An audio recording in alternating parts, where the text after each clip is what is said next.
онц сурдаг. Нүдний шилтэй, шүдний сайдтай. Мэдлэг нь толцсон мэдээлэлд хангалттай өгчдөг.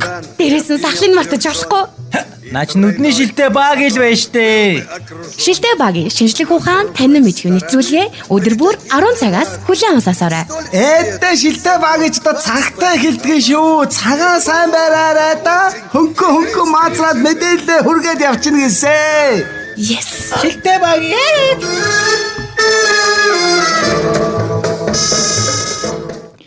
За сайн байцгаана эрхэм сонсогчдоо. За өнөөдрийн манай шилтэй багийн нэвтрүүлгийн ээлж дугаар эхлэхэд бэлэн боллоо. За сайн нэг жаахан дотоод ажилтай байсан учраас баг зэрэг одоо хоцроод ороод ирж байгаад нь хүлцэлөчөө. За ингээ манай өнөөдрийн шилтэй багийн нэвтрүүлгийн ээлж дугаар эхлэе да. За би өнөөдөр бол уг нь нэлээд том сэдв авч орж ирсэн юм аа. Түүхэнд гарч байсан итгэмээргүй 10 тохиолдлууд гэдэг нэртэй ийм одоо 10 тохиолдлууд байгаад байгаа юм. За тэгээд за аруулангийн ярина гэвэл ч одоо өнөөдрийн цаг бол худлаа болох шинжтэй боллоо. За би нэг эхний 5-ыг өнөөдөр ярьж өгөө. Тэгээд дараа үргэлжлүүлээд үлдсэн 5-ыг одоо шилтэй багийн нэвтрүүлгээрээ сайхан ярьж өгье дөө. За эхнийх нь бол ер нь хамгийн одоо түүхэнд гарч ирсэн итгэмээргүй 10 тохиолдлуудын эхнийх нь бол энэ толгойгүй дахиа гэдэг ингээ байгаад байгаа юм. За энэ бол юу юм бэ лээ л дээ. 1945 онд одоо завчхаар төлөвлөж байсан дахиа гайхамшигтайгаар одоо тариачны сүхийг даван гараад 2 жил орчим толгойгүй мөртлөөсөө амьдрсан ийм одоо дахианы тухай байгаа юм. Одоо фермер болон одоо түүний шин толгойгүй дахиа гэдэг шин гэдэг юм л да. Тэр чинь бас байлаа юм л да. Тэгээ толгойг завчсан гоо дахиа шин дахиа болчихж байгаа юм л да. Тэр дахиаг нь бол Майк гэдэг. Эзэн нь бол тэр Колорадо мужийн одоо Фрита дэх фермерээсээ гараад замдаа гараад нөгөө толгойгүй дахиа амьдраад байсан учраас ингээд зам зууртаа байгаа хүмүүстэй тэр толгойгүй дахиагаа үзүүлээд харуулад заавас нэг хөөрхөн зураг хөргөөнд харуулад нэг 5-3 цаас мас одоо бас нэг хөөрхөн шогоотой ажиллаад ингээ яваад байсан байдیں۔ За ингээд мань хүн бол ер нь Америкийн одоо өнцөг болон бүрээс тэр одоо энэ одоо тэр толгойгүй дахианы талаарх одоо Майк гэдэг нэртэй тэр дахианы талаарх яриа одоо Америкийн өнцөг болон бүрлөө дарахад за тэгээд эрдэмтэд хүртэл тэрнийг одоо судлах гад энэ яагаад толгойгүй мөртлөө бүтэн 2 жил одоо амьдарч ба гэдгийг ингээд судлах гад ингээд эрдэмтэн судлаачид хүртэл иржсэн ийм тохиолдууд гарч ирсэн юм байна 1945 онд. Яг уу хариулт нь бол тэр толгойх нь ард талд байрладаг дахианы тархины байрлалд нь одоо гол нууц нь байсан юм байна л да. Тэгээд тариачин бол Майкийн одоо толгойн ихэнх хэсгийг завчиж байхад бол түүний харин тархины тэр арын хэсэг нь л хിവэр үлдсэн гэж байгаа байхгүй юу. Тэр ингээд жаахан ташуулдаар завччихсан юм байна л да. Ардлын жаахан их үлдээгээл урдлын жаахан налуулаад ингээд толгойг нь тастаа ичсэн. За ингээд нөгөө тэр тархины ар хэсэг нь тэр дахианыхаа их биеинд үлдсэн учраас нөгөө дахиагийн чинь тэр азтай Майкийг бол одоо тэр цусны бүлэгнэл цусалтгаас нь сэргийлээд ингээд үндсэндээ 2 жил бол нөгөө тэр дахиаг бол амьдруулсан ийм одоо гэж одоо учир шалтгааныг тайлбарласан юм байна л да. Тэгээд юу юм бэ? Эцэст нь бол тэр Майк гэдэг тэр дахиаг 1947 онд хоолоод нь салиа тэгээсний улмаас амьсгал нь боогдож насурсан гэж үздэг юм байна. За ингээд энэ бол ер нь бас одоо 2 жил амьдэрсэн толгойгүй дахиа гэдэг утгаараа бол бас хүн төрөлхтний дүүхэнд бол нэлээд итгэмээргүй сонин тохиолдлын тоонд орж явд юм байна да. За дараагийнх нь бол The Wojtek Baavgai гэдэг юм. За хүн төрөлхтөн бол ер нь олон мянган жилийн туршид одоо өөр хоорондоо дайтаж тулалдаж ирсэн. За тэгээд дайн тулаан болгондоо бол янз бүрийн амьтдыг бол дайны зэвсэг болгон хэрглэжээлээ штэ. За та бидний мэддгээр бол хамгийн одоо түгээмэл нь бол мэдээж адуу байгаад байгаа. Ундаг хэрэгжилт нь хэрэгэлдэг. За тэгэл одоо нөгөө кино монон дээр чин гардаг штэ. Нөгөө Азиудын кинон дээр чин зааныг хэрэгэлдэг. За тэгэл одоо юу гэдгийг тэр шуу муу одоо юу хамаагүй юм л одоо дайн тулаандаа хэрэгжилжсэн байд юм штэ. Тэгээд дэлхийн 2 дугаар дайны үед бол Польшийн цэргүүд одоо нэг Баавгайн бамбрууш олсон юм байна л да. Тэр Баавгайн бамбрууш нь бол Сирийн хүрэн Баавгайн бамбрууш байсан юм байна л да. Тэгээд ингээд нөгөө нөхдүүд чинь тэр Польшийн цэргүүд бол нөгөө өөрхөн бамбруушиг өгөхөрдөд эхэндээ бол өгөхөрдөд өөр орондоо ингээд дамжуулаад тижээгээд ингээд өгөхөрдөд байсан. За тэгээд одоо нөгөө Бамбруусанд Wojtek гэдэг одоо нэр өгсөн байгаа юм л да. За ингээд Бамбруус маань одоо ингээд баавга болсон нэг тодорхой хугацааны дараа өсөж торноод ингээд 22 дугаар их бууны хангамжийн ротод одоо тэр Wojtek нэртэй Бамбруус маань баавга болон өсөж одоо торноод за цэргүүдтэй их одоо найз дотн одоо найз нөхөд болсон байгаа юм л да.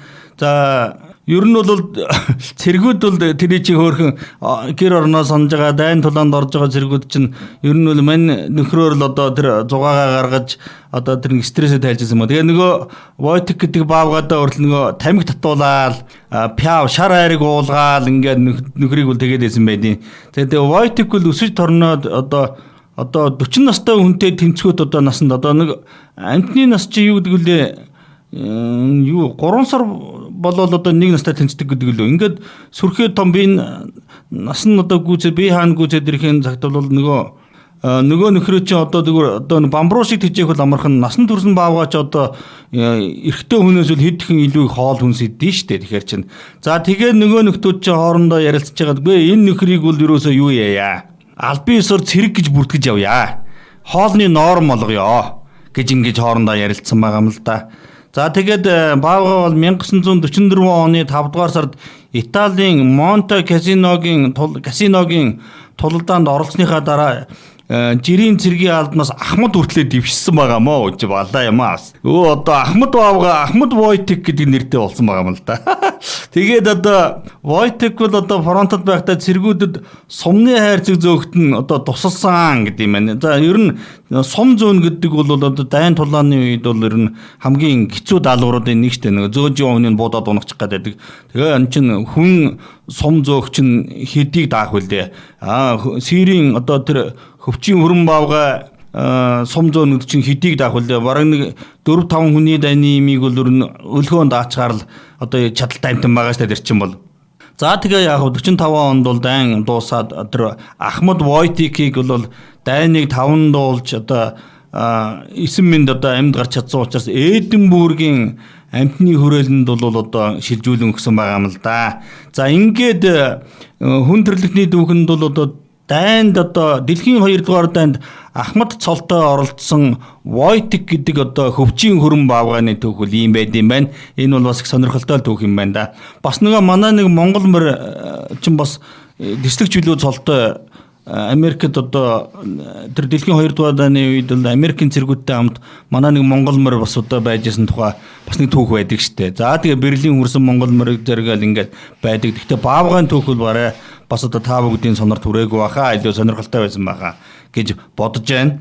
За дараагийнх нь бол сарыг цөмийн зэвсгээр одоо устгах ийм төсөл бас хүн төрөлхтний түүхэнд хэрэгжижсэн гинэ. Энэ бол бас сонин түүх байлаа миний хувьд бол.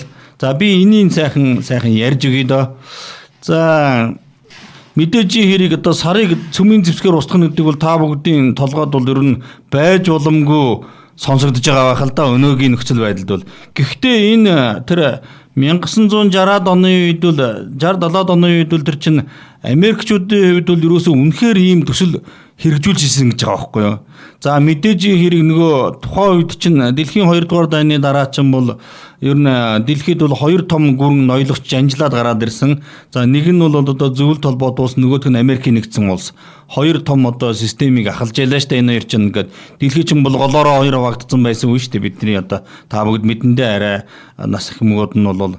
Тэгээд энэ үед чинь Оросууд чинь нөгөө Юрий Гагариныг анх сансарт нисгдсэн одоо сансарт анх хүн нисгээд ингээ 9 аваад ирсэн гэсэн байсан үе. За тэгээд тэрний дараа бол одоо Америкууд ч юм бол үнэхээр шоконд ороод за одоо сансарт гарах одоо тэмүүлэл одоо цусгүй дайнд бол бид нэр үнэндээ хожигдож явнаа гэж үзээд за нэг бол сансар дээр хүнээ буулгая эсвэл чадахгүй бол зүгээр болий энэ сарын ер нь цөмийн бөмбөр устгах чи гэдэг ийм шийдэл хүрсэн байгаа юм л да. За ингээд бол ер нь бол сарыг устгах гэдэг бол ер нь ахаад одоо 2 дахь хожигдохгүй тул одоо зөвлөлт техник саран дээр ахаа буулгахгүй тул авч исэн арга хэмжээний нэг юм шиг байгаа юм л да. За тэгээд зөвлөлтүүд бол 1957 онд анхны хиймэл дагуулах Спутник 1-ийг хөөргснөөр одоо хамгийн хурдан одоо сансрыг эзлэх одоо эхлэлийг тавьсан гэж үзэж болно.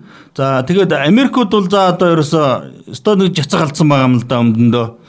За тэгээд Америкийн цэргийн хүчин бол А119 гэдэг нэртэй төсөл буюу Nuke the Moon гэдэг төслийг бол нууцаар эхлүүлсэн байгаа юм байна. Тухайн үедээ бол. За тэгээд агаарын цэргийн хүчин маш том мөөгөнцөртэй үүлийг хүсч байсан. За мөөгөнцөртэй үйл гэдгийг бол зүгээр яжиж хэлж байгаа шүү би бол. Мөөгөнцөртэй үйл гэдэг нь цөмийн бөмбөгийн дэлбэрэлтийн дараа яг ийм мөөгөнцөртэй үйл маягийн том юм агаар тийм бөмбөлөг үүсдэг штэ. Яг ингээ мөөгөнцөр шиг. За ингээд ер нь бол ингээд за ер нь хэдүүлээ одоо дараагийн уралдаанд одоо хожигдохгүй тулд нэг үл сансардвал юу саран дээр хүнээ буулгая эсвэл ер нь сарын ер нь дэлбэлчээ гэж ийм А119 нэртэй Nuke the Moon гэдэг одоо нууц төслийг бол тухайн үедээ хэрэгжүүлж яаж те. За харин Аз болоод нөгөө Америкчдын нөгөө Neil Armstrong гэдэг сансрын нисгчээ нэг юм саран дээр хөлийн тавиулаад за тэгээд харин нэг энэ А119 буюу одоо сарыг устгах төлөвлөгөө гэдэг юм чин бол харин хэрэгжээгүй юм байлээ. За тэгээд одоо энэ бол нөгөө нэг Google-ийн кинонд гардаг штэ. Сарыг хулгайлах төлөвлөгөө гэдэг. Магадгүй энэ тэр сарыг хулгайлах төлөвлөгөө бол энэ төслөөс бас нэг санаа авсан ийм уран зохиолын шийдэл байж магадгүй маа гэж бодож байна. Ийм л нэг юм аля чим шиг инээдтэй чим шиг хүүхдийн чим шиг ийм л одоо аля төслүүд бол тухайн үедээ хэрэгжиж хэрвээ тэгээ сарыг устгацсан бол одоо өнөөдөр чинь дэлхий чинь нөгөө тойрог замаасаа гараад хэдүүлж байхгүй шүү дээ. Тэгээд 1960-аад оны юм бүдүүлгэл байж дээ одоог бодоход бол. За миний дараагийн нэг одоо хүндрэлтний түүхэнд итгэмээргүй нэг сонин тохиолдол бол Оливер Кромвеллийг нас барсныхан дараа цаадалсан явдал юм байна л да. Гэхдээ хүн нас барсан хүнийг цаадна гэдэг ч одоо сонирхол юм да. Тэгээ ийм түүх байд юм байна. За би сая хэлж өгье. Английн лорд хамгаалагч Оливер гэж одоо хүн байсан юм байна. За энэ хүн бол бүгд найрамд улсад одоо байх хугацаанд тэр Оливер Кромвелл гэдэг хүн бол тэр хумхаа өвчин тусаад бөөрийн чулууны өвчний улмаас хүндэрч нас барсан тухай бол одоо түүхэн баримт байд юм байна л да. Тэгээ түүний одоо хэрчиж тасцсан толгой бол хэдэн зууны туршид одоо хувийн одоо хувь хүмүүсийн цуглуулга мүзид одоо үлдсэн гинэ. Тэгээд түүний нас барсны дараа бол тус улсад бүгд найрамдах улсыг одоо тус улс бол одоо бүгд найрамдах засаглалаа орхихоор шийдээд ингээд 1660 онд бол Чарльз 2 дугаар хаан бол Англи буцаж очоод Стюартын хаанцлагыг сэргээхийг ингээ хүсэж исэн гин л дээ. Тэгээд Чарльз одоо мэдээж ирэх буцаж ирсэн боловч Кромвелл энийг бас хэцүү байна англи нэрнүүд чинь. Болон одоо түүний эцгийг цаазалсан тухай одоо олон нийтэд зарласан байгаа юм л да. За нөгөө нөхөр чин тэр Чарльз 2 дугаар хаан бол одоо нөгөө тэр лордыг бол цаазалж одоо өөрийнхөө хүч чадлыг үзүүлэх гэж штэ. Гэхдээ яг жинхэнэ юм дээр бол нөгөө Кромвелл нь бол айл хэдийн төрөний нөгөө хумхаа өвчин тэр бөөрийн чулууны өвчнөөс бол нас орсон хүн байсан юм да. Гэхдээ яг хөдөө тэр цаазаллаа гэдэг нэр нь л одоо чухал байгаа юм л да. Тэгэл одоо тухайн үед чи юмр одоо ухаалаг юмч байсан юм штэ 1660 он чинь тэгэл нэг одоо амнаас ам дамжаал одоо нэг цуурхал явуулсан юм байгаа үстэй.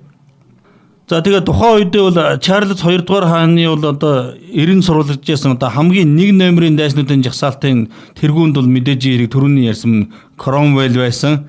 Ингээд нөхөр бол хэдий өгцөн ч гэсэн нөхрийг одоо тэр Кромвеллийн нэр төрийг гутаахын төлөө за 2 дугаарт бол өөрийгөө ялан дийлгэж болохын төлөө бол нөгөө тэр Кромвеллийг бол буушнаас нахиж ухаж гаргаж ирж байгаа тухайн үедээ бас амар байгаа шүү.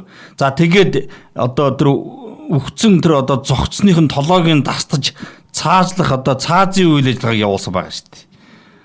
За тэгээд мэдээж хэрэг тэгэл одоо Кромвеллийн толгой бол дараагийн 30 жилийнхэн туршид одоо Вестминстерсийн танхимд одоо хадгалагдаж байсан, байрлагдаж байсан. За дараад нь 30 биш 300 жилийн туршид шуудлаа ярьж байна. За ингээд 1960 онд бол Кембрижийн Сидней хотын Sussex коллежид оршуулгах зан үйл хийгдэх хүртлээр ингээд бараг 300 жилийн туршид одоо гараас гар дамжиж янз бүрийн хүмүүсийн хувийн цуглуулганд явж за тэр нөгөө Вестминстерсийн танхимд хүртэл одоо ингэж одоо эртлээ ингээд янз бүрийн замлыг туулж исэн ийм нэг юм байд юм байна.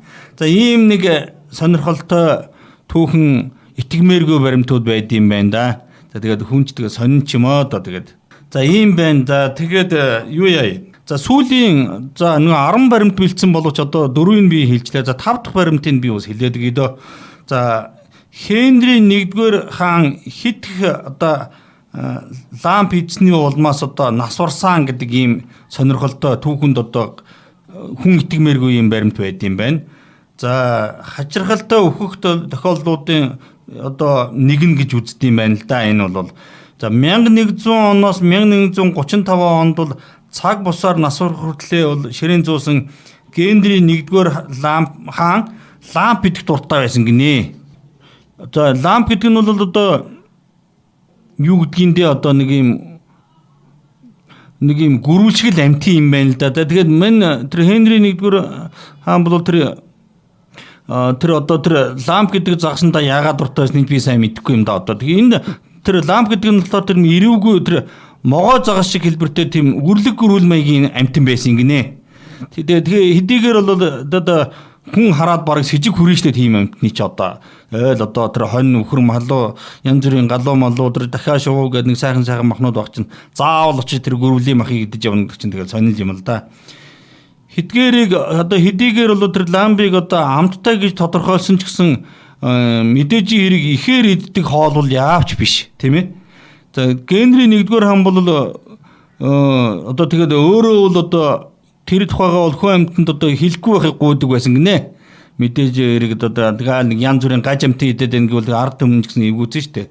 Гэсэн мөртлөөсөө одоо тэгээд хоолны тэр энэ амьтанд идэхт одоо тэр хоолны дурсал нь бол ягаад ч одоо буураагүй. Тэгээд энэ нь бол түүний тэр гөрвлийн махыг одоо могоо зогс гөрвөл шиг амьтны махыг ихээр эзнээсээ болоод тэр нөгөө Генри хаан ч бол ингээд айжмдаа бол тэр хордоод гэх юм уу яад гэн тэр нэг таатал зүйл биш юм байна да. Ингээд хамгийн сүүлд нь бол тэр хаан бол Генри 1-р хаан бол тэр нөгөө амьтныхаа махыг шүнжэнгөө идээд одоо яаж идэхээр домтдیں۔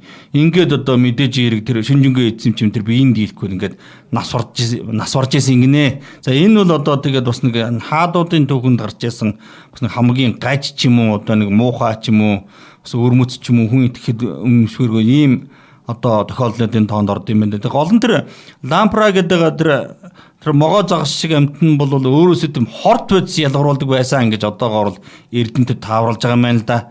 Тэгээд одоо тэр сүүл тэр эрдэмтэд бол одоо тэр хааны тэр чандрын оршуулгын бол тэр задлж үзээ тэр тархиных нь яс масын ингээд шинжилж үзсний дараа бол тэр Хенри 1-р хаан бол олон хоног өвдөж зовж шаналж байгаа нас оржээ.